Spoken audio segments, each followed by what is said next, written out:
the Breaker Niner comes from, this was the second beer we made, and obviously all of your electrical switches don't always work right, and we blew a breaker in the middle of the brew, in the middle of the fermentation. Right. Yeah. Lost temperature and completely lost the beer, and so we made it again and called it Breaker Niner. See, beautiful things of when shit happens. Right, literally, the wonderful names you can get from it. So talk to me about this. Now, this blonde, it smells wonderful. Like the nose on this is great. It's I like to say German blondes, but blondes really aren't German. They are American. It's good in tradition. But I wanted to have a light, crisp offering here for those lager drinkers. And there's Pilsner drinkers. Lagers and Pilsners usually take up a lot of tank space and a lot of time. Yes, they do. So I wanted to make sure that we had something that could meet those needs of those kind of styles of drinkers, but still I was able to get it out to them in a timely fashion. We only have 3 fermenters, so it's, we do a when lot you go of to your dancing. owner and say you want to take up a tank for 2 months, I'm going to be like, how much are you going to charge for that beer? And it's a lager and Pilsner, so you're not going to charge $10. So no. It gets Chase teeth grinding a little bit. Little nervous. Right. But it's the simplest recipe. It's basically just 2-row flaked oats, and we use Tettnang, which is a German hop, very similar to a noble hop. So it's got a nice floral note to it, some of those kind of grassy notes, but it's very crisp. And it's super easy drinking. It's 5.3%. So, this is a porch beer. This is in my running, even though we've only just had this beer. This is my running for the beer that I'm probably going to choose at the end of our talk. But this is the only beer we've made more than once. Yeah. So we've been brewing since September with that gap, with that 3-month gap. But this is the only beer we've duplicated. I can taste the work in this beer. Again, Pilsners and lagers, from my experience in this podcast game, is that's where you really test your the rubber meets the road for your tap rooms, your breweries, or what have you. Let me taste your Pilsner and your lager and see what you can get from it, because you can't hide behind Can't hide anything. extra sugars and all that. And I've learned that from every brewer I talk to. They're like, always taste the Pilsner. But this is good, man. So I appreciate it. So how does that work with that, just as we were talking about, when you're doing a lager or a Pilsner that takes 2, maybe 3 months? Like, when you guys have a conversation about your beer schedule, is it just Justin saying, hey, this is the schedule that I came up with? Chase, you two are looking at it, or you all are looking at it and saying, okay, maybe this will work or that not work? Because you're still in your infancy period. You're not even a year old. So how are you managing that, especially since this beer is the beer that you've made more than one time? Right. This is like the part that's not on the Food Network, like that Justin and I pouring over his 2 whiteboards spread out over 2 months. And like, well, if we move the yeast out of Chewy into Luke tank, then we can do this beer, and I need this much grain.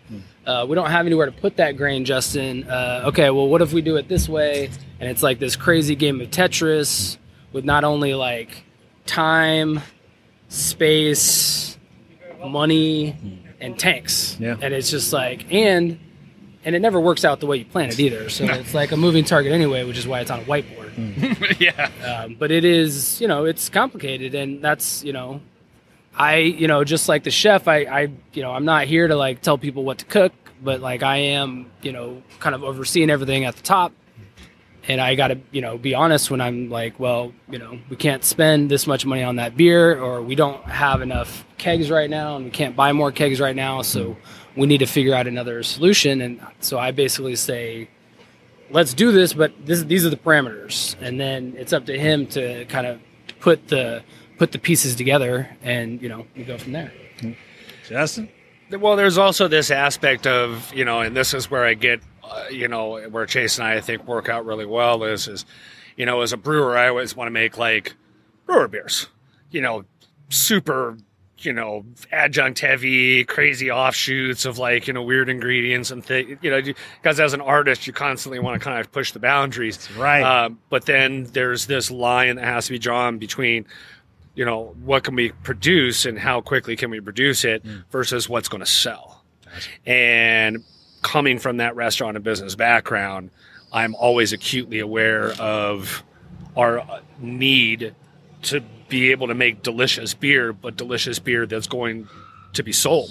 Because we're limited on tank space, because we're limited on kegs, because we're limited in so many different areas, we have to be able to make beers that are approachable and that people enjoy drinking. We don't want to be constantly brewing, as Chase used to put, we don't always want to be making slutty IPAs, right? Because just everybody loves the Thank IPA. You, Chase. Thank you, Chase. Okay, because IPAs, I know in California, West Coast, we love the hops. I mean, it's just so abundant, and Oregon and I forgot the place in Washington, Yakima. I forgot. I don't know. Yakima. Thank you. See, my bad, Yakima. But I like that you're able to have that restaurant background, but also have your creative side, because every time I ask that question to brewers, it is difficult, and I get a sense that Chase he's thinking business, but also he's like, yeah, there's things that I want you to have your freedom to make, because that what sells could be what you're thinking in your head. It's just having the space, but then also making sure that you don't go run up a bill that you're trying to figure out how you're going to pay it, especially now. But even in the beginning, before COVID happened, that just being in that infancy of like, I don't know how your margins are, and if you want to get into that, great. But like, you're looking at dollars and cents to the cows come home. So I understand. Yeah. And I mean, I think I said that in our first interview with you, Justin, and I said it to the other brewers that I interviewed too. Like, I don't want, let's just say we have 10 beers on tap. I don't want 9 of them to be IPAs. I don't want 6 of them to be IPAs. We've got to have a menu that speaks to more than just beer people. I mean, this restaurant and brewery is a little unique in that we have a full bar. Yeah. I saw that. We put a pretty big emphasis on the kitchen. It's not like an afterthought of like just frozen refried stuff. Like, it is a full working from scratch kitchen, and so we need to appeal to a broader audience than just beer people, and even more segmented hopheads. Like, it's got to really be. I want the list to be full. Yeah.